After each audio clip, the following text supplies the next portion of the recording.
Cinema কোন দিকে যাবে। তো অলরেডি প্রেশার কুকারের প্রেশার বাড়া শুরু হয়ে গিয়েছে, দর্শকদের মনে প্রেশার লাগা শুরু হয়েছে এবং আপনারা দেখতে পাচ্ছেন।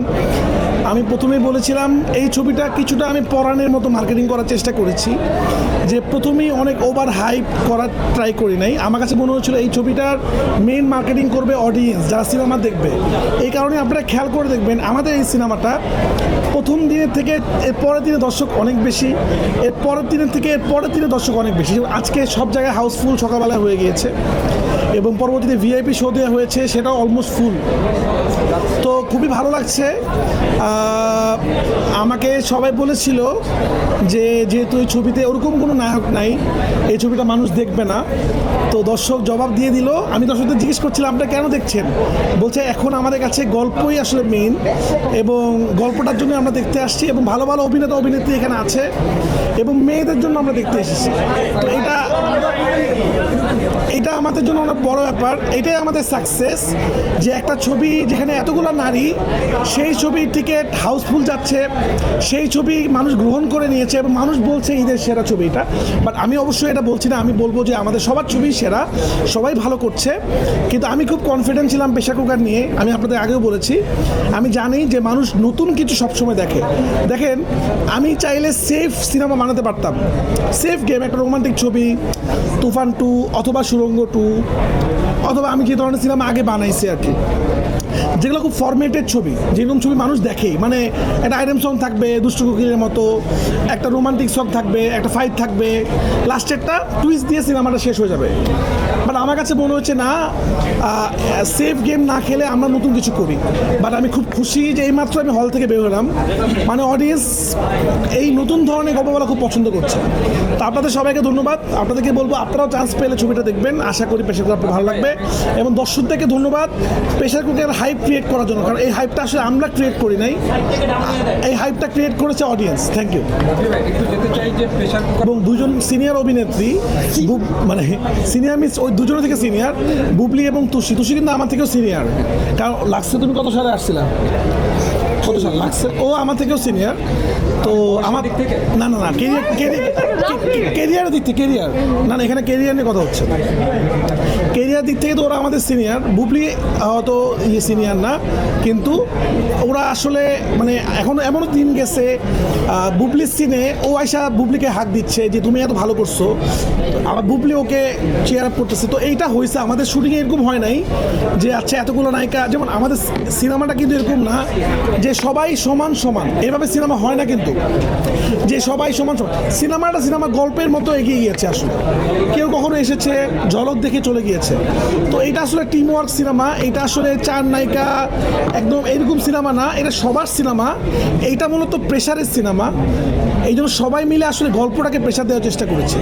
তো আমি তো এনজয় করেছি এবং আমার মধ্যে একটা কনফিডেন্স ছিল যে এইখানে যারা অভিনেত্রী আছেন, তুষি, বুবলি, মারিয়া শান্ত এবং স্নিগ্ধা, হাকিম ভাই, ফজলুর রহমান বাবু, চঞ্চল চৌধুরী একটা দুর্দান্ত ক্যারেক্টার করেছে। দেখেন, আমরা কিন্তু চাইলে এটা আগে বলতে পারতাম, এটা কিন্তু শুধু ক্যামিও ক্যারেক্টার না, প্রায় 15-20 মিনিট উনি থাকে সিনেমাতে। কিন্তু আমার কাছে মনে হয় এটাও না বলি, দর্শক এটা হলে এসে দেখুন। মানে আমরা ওই ওভার হাইপ মার্কেটিংটা করতে চাইনি আর কি। এবং আপনার রিজবির কথা সবাই প্রশংসা করছে, নতুন একটা ছেলে, আরও দুজন ছেলে আমরা উপহার দিয়েছি, ওরা অন্য হলে গিয়েছে, কারণ আমাদের আজকে সবগুলো হল হাউসফুল। তো আমরা চিন্তা করলাম আমরা এখানে আসি, স্নিগ্ধা মারিয়ারা গেছে এসকে, আমরা আবার যাবো উত্তরাতে। তো যাই হোক, খুব ভালো লাগছে। সিনেমা মনে হচ্ছে হিটের দিকে। আর আমাদের সিনেমা বাজেট খুব বেশি না, দেশের ভিতরে শুটিং করেছি, খুবই সুন্দর করে শুটিং করার চেষ্টা করেছি। তো আলহামদুলিল্লাহ ভালো লাগছে, দর্শক পছন্দ করছে। এই তো আর কি বলবো, এর থেকে বড় উপহার আমি আসলে সত্যি কথা বলতে, আমি আপনাদেরকে ঈদের দিন বলেছিলাম যে সর্বোচ্চ হিটের তকমা আমি পেয়েছি। যদিও সবাই সবসময় বলে এইবার তো হিট হবে না, কি হবে। একটা ডিরেক্টরের জীবনের সব থেকে বড় এই আপনার সাংবাদিক কথা বলে, আমার কাছে মনে হয় একটা ডিরেক্টরের জীবনে অ্যাচিভমেন্ট এটা হতে পারে না যে তার ছবি কয়টা সবচেয়ে বেশি হিট হয়েছে। সবচেয়ে বড় অ্যাচিভমেন্ট হলো মানুষ তার ছবিটা হৃদয় নিয়েছে কিনা। তো মানুষ যখন হলে চিৎকার করে বলছে যে এটা আপনার জীবনের সেরা ছবি এখন পর্যন্ত, ওইটাই আমার জীবনে সবচেয়ে বড় হিট হয়ে গেছে সিনেমা। আমার কাছে ওইটাই আমার সব কিছু। কারণ আমি আসলে এইটা যদি ওই যেটা বললাম আমার সেম কথা হবে, প্যাকেজিং করে বানাইতাম তাহলে ভালো লাগতো না। তো তো আমার এইটাই পুরস্কার। মানুষ যখন বলছে যে আমি নিজেকে ছাড়িয়ে গিয়েছি, তো এটাই তো একটা ডিরেক্টরের কাজ। বাট আমি বলবো আমি কিছুই করিনি, আমার অভিনেতা অভিনেত্রীরা এত ভালো অভিনয় করেছে। এই সিনেমা কিন্তু অনেক বড় সিনেমা, 3 ঘন্টা সিনেমা, কিন্তু দর্শক কিন্তু শেষ পর্যন্ত বের হচ্ছে না। তো এটাই হলো সিনেমাটার সাকসেস, এটাই হলো যে গল্পের জয় জয়কার। আমি আশা করবো নেক্সট ঈদে প্রেশার কুকারের মতো অনেক ছবি হবে, যে ছবিতে আমাদের গল্প থাকবে, সেই দেশে পাশের দেশে গল্প থাকবে না, আমাদের অরিজিনাল গল্প থাকবে, যেটা আসলে আমরা বিশ্বাস করি। এবং এই ছবিটা আমি আমার ওস্তাদকে উৎসর্গ করেছি। তো 3 নম্বর দিন সিনেমাটা অনেক ভালোর দিকে যাচ্ছে। তো আমি আমার উস্তাদকে আসলে কৃতজ্ঞতা জানাতে চাই। তারেক মাসুদ না থাকলে আমি রায়হান রাফি হতে পারতাম না। তাকে দেখে আমি সিনেমা বানানো শুরু করেছি, এবং তিনিও কিন্তু নতুন নতুন জিনিস মানে এক্সপেরিমেন্ট করতো আসলে। তো আমি তারই উত্তরসূরি। তো আমি চেষ্টা করেছি, তার মতো এত মেধাবী না আমি, কিন্তু আমি প্রেশার কুকারের মাধ্যমে তারেক মাসুদকে স্মরণ করতে চাই। ওনার মতো ডিরেক্টর ছিল বলে বাংলাদেশকে অনেক মানুষ চিনেছে। তো ওনাকে আমরা মনে করার চেষ্টা করবো, ওনার সিনেমাগুলো দেখবো। এবং ওনার সিনেমাগুলো বক্স অফিস হিট হয় নাই, সিনেমা হলে বেশি একটা চলে নাই, এটা ওনার একটা আক্ষেপ ছিল।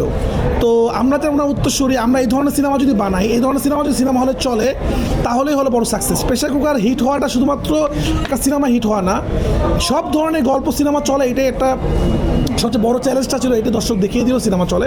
তা আমার মনে হয় আমি অনেক কথা বললাম, আমার গলা ভেঙে গেছে। আপনারা তুষির সাথে ডিভিশন কথা বলুন, এটা একটু বলে আমি শেষ করে দিই। হ্যাঁ, একবার বলে দিই, বলে বলেন ভাই। আচ্ছা, একবারে বলি। যেহেতু এত মাল্টিকাস্টিং, আমরা জানি রায়হান রাফি সিনেমা মানে হচ্ছে ব্যাপক প্রচার প্রচারণা, কিন্তু এবার কিছুটা কম দেখা গেছে, সেটার কারণে আমি এটাই বললাম যে এইবার আমি দেখেন, এক একটা সিনেমা একরকম মার্কেটিং করতে হবে। তুফানের মার্কেটিং একরকম, সাকিব খানের মার্কেটিং খুব একটা লাগে না, সুরঙ্গর মার্কেটিং একরকম। এটা আমার কাছে মনে হয়েছে এটার মার্কেটিংটা আমি দর্শকের হল থেকে করব। দর্শক অনেক মানে ইয়ে নিয়ে আসবে না হলে যে উড়ে যাবে কিছু, দর্শক এক্সপেকটেশন নিয়ে আসবে কিছু একটা হবে।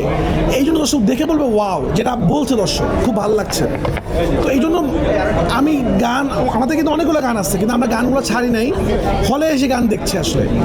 আর প্রেশার কুকার নাম রাখার কারণ আমার মনে হয় ঢাকাটা একটা প্রেশার, এই ঢাকাকে আমরা প্রেশার কুকারের সাথে মানে দেখার চেষ্টা করেছি, প্রেশার কুকার অ্যাঙ্গেলে দেখার চেষ্টা করেছি। আপনি খেয়াল করবেন ঢাকা অনেক গরম, এবং ঢাকাতে ম্যাক্সিমাম মানুষ আসে খুব অল্প সময়ে বড়লোক হওয়ার জন্য, অল্প সময়ে সাকসেসফুল হওয়ার জন্য। তো এই ক্যারেক্টারগুলোও খুব অল্প সময় সাকসেসফুল হতে চায়, বড়লোক হতে চায়, এবং তারপর তাদের কী হয়, সব কিছু মিলেই আমার কাছে মনে হয়েছে আমরা যে শহরে বসবাস করি, এটা একটা প্রেশার কুকার, সবসময় আমাদেরকে হিট দিতে থাকে এবং কিছুদিন পর পর ব্লাস্ট হয়। তো এই কারণে এই সিনেমার নামটা প্রেশার কুকার। আরেকটা কারণ আছে, প্রেশার কুকার নামটা লেখা পি দিয়ে নাম আমি খুঁজছিলাম, কারণ পি ওয়ার্ডটা আমার জন্য খুব লাকি। পি ওয়ার্ডে আমার ছিল পরাণ, পি ওয়ার্ডে ছিল পোড়ামন 2, এবং আমার প্রথম প্রযোজিত ছবি আমার সাথে ইমপ্রেস টেলিফিল্ম সহ যে প্রেশার কুকার। তো আলহামদুলিল্লাহ প্রেশার কুকার ওদিকেই যাচ্ছে। তো এই কারণে প্রেশার কুকার নামটা রাখছে। নেক্সট প্রজেক্টের কাজ শুরু হয়ে গেছে, খুব তাড়াতাড়ি আসবে, এই জন্য আমি মার্কেটিং আর সামনে করতে পারবো না। তো ওয়েট করছিলাম প্রেশার কুকারটা দর্শকের মনে লাগার পরে বের হবো। তো সামনে প্রজেক্টের কাজ তাড়াতাড়ি শুরু করে দিচ্ছি, সামনে প্রজেক্ট আসবে ইনশাআল্লাহ। সিনেমা নিয়ে প্রত্যাশা হয়ে গেছে, আর আলহামদুলিল্লাহ এখন যা হবে প্রতিদিন হতে থাকবে, কারণ দর্শকের মনে সিনেমাটা ঢুকতে হয়। দর্শক বলে ফেলেছে এটা সেরা সিনেমা ঈদের, দর্শক বলে ফেলেছে এটা তাদের মনে ধরেছে, এবার দর্শক বাড়বে। বাট আমি চাই আরও যে ছবিগুলো আছে আপনারা সবগুলো ছবি দেখুন, সবগুলো সিনেমা যখন ব্যবসা করবে তখনই সিনেমা, কারণ আমার সিনেমাটার বাজেট তুলনামূলক কম, এটা রিকভার হবে খুব একটু তাড়াতাড়ি। কিন্তু আমাদের ঈদে অনেকগুলো সিনেমা বের হয়েছে যেগুলো বাজেট অনেক বেশি, দেশে বাইরে শুটিং করেছে। তো আপনারা যদি বেশি বেশি সিনেমা দেখেন, সিনেমার টাকা উঠবে, ওই সিনেমাগুলো টাকা উঠলে তারা আরও সিনেমা বানাবে। তো আমি চাই সব সিনেমা ব্যবসা করুন। ভাই আমার একটু অ্যাড্রেস, সেটা হচ্ছে যে আপনি তুফান 2 সুরঙ্গ 2 আসার কথা ছিল, আপনি দিয়েছিলেন, সেটা কি অবস্থা আর কত দূর? সুরঙ্গ 2, তুফান 2 যে কোনো একটা 2 আসবে এরপরে, একটু বলি, কারণ আমার প্রডিউসার ছাড়া আমি তো বলতে পারি না। তো কোনো একটা 2 আসবে, এটা শিওর। কি আসবে জানি না।